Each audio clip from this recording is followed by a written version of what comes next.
अलैकुम अज़ीज़ तलबा, कैसे हैं? उम्मीद है आप बिल्कुल ठीक होंगे। आज हम अपने वीडियो लेक्चर का बाकायदा आगाज़ ख्वाजा अल्ताफ़ हुसैन हाली की नज़म मेहनत की बरक़ात से कर रहे हैं। आज हम इस नज़म के पहले बंद का मुताला करेंगे। बंद नंबर 1 है, मेहनत की ज़िल्लत जिन्होंने उठाई, जहाँ में मिली उनको आखिर बढ़ाई। मुशक्क़त मेहनत ज़िल्लत रुसवाई तकलीफ़, जहाँ दुनिया पढ़ाई बरतरी। मफ़हूम: जिन लोगों ने दुनिया में मेहनत की और मेहनत की तकलीफ़ को बर्दाश्त किया, आखिरकार दुनिया में उन्हें ही इज़्ज़त व मर्तबा और बरतरी व तरक्की मिली है। इस तशरीह तलब शेर में शायर बयान करता है कि दुनिया में जिन लोगों ने मेहनत की और मेहनत करते हुए जितनी भी तकलीफ़ और रुसवाइयों का सामना करना पड़ा है, उसे बर्दाश्त किया है, मगर मेहनत का दामन नहीं छोड़ा, वही लोग आखिरकार दुनिया में कामयाब हुए हैं। अल्लाह ताला ने इन लोगों को इज़्ज़त व अज़मत से नवाजा है। दुनिया में कामयाब होने के लिए सबसे ज़्यादा आसान और यकीनी रास्ता मेहनत का है। कोई भी शख्स मेहनत के बगैर कामयाब नहीं हो सकता।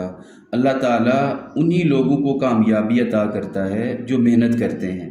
मेहनत के बगैर कामयाबी का ख्वाब देखना फजूल है। किसी भी मंजिल और मकाम व मर्तबे को हासिल करने के लिए मेहनत करना इंतहाई ज़रूरी है। निज़ाम कुदरत भी यही है। जैसा कि किसी शायर ने क्या खूब कहा, नामी कोई बग़ैर मुशक्क़त नहीं हुआ, 100 बार जब अकीक कटा तब नगे हुआ। शायर बयान करता है कि जिसने मेहनत करते हुए आर या शर्मिंदगी महसूस नहीं की, आखिरकार कामयाबी उसे नसीब हुई है। हदीस नबवी है, अल-कासिबु हबीबुल्लाह, हलाल रुज़ी कमाने वाला अल्लाह ताला का दोस्त है। इस बंद का दूसरा शेर है, किसी ने बग़ैर इसके हरगिज़ न पाई, फजीलत न इज़्ज़त न फरमा रवाई। फजीलत बरतरी, फरमा रवाई हुक्मरानी। मफ़हूम: किसी भी इंसान ने मेहनत के बग़ैर कोई भी मकाम व मर्तबा, बुज़ुर्गी और हुक्मरानी हासिल नहीं की।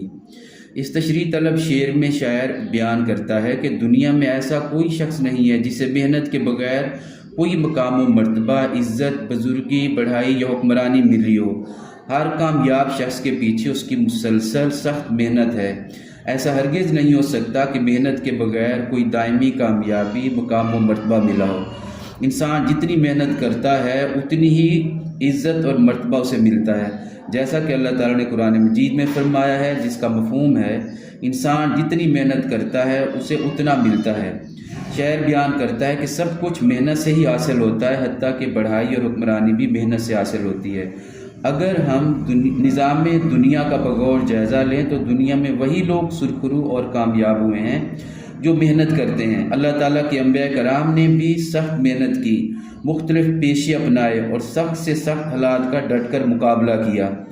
इस तरह जितने भी नामवर आलमी रहनुमा, हुक्मरान, सूफिया, आइमा, उलमा कराम है, सब ने सख्त मेहनत की, तब उन्हें ये मकाम व मर्तबा मिला है।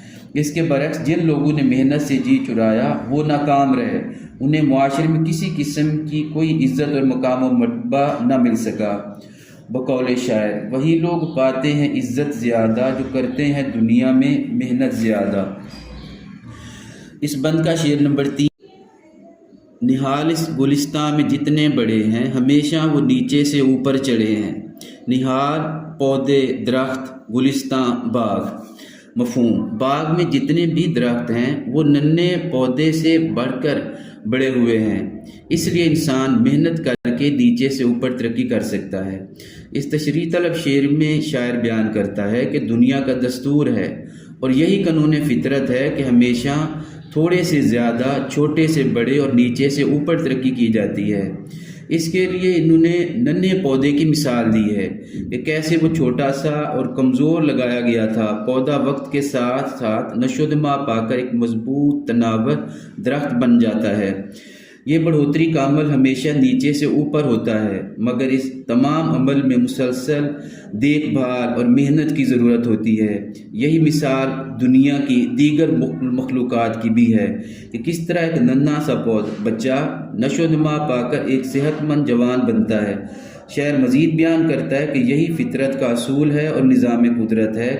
ہر شے کو ترقی اور بڑھائی ہمیشہ نیچے سے اوپر جاتے ہوئے ملی ہے۔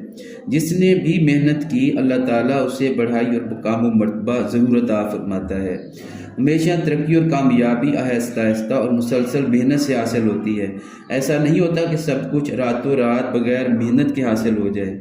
اس لیے انسان کو چاہیے کہ وہ ترقی کے حصول کے لیے مسلسل محنت کرتا رہے اور محنت سے کبھی جی نہ چرائے۔ بقول شاعر، جو محنت کرے ہو وہی سرفراز ہے، محنت میں انسان کی عظمت کا راز۔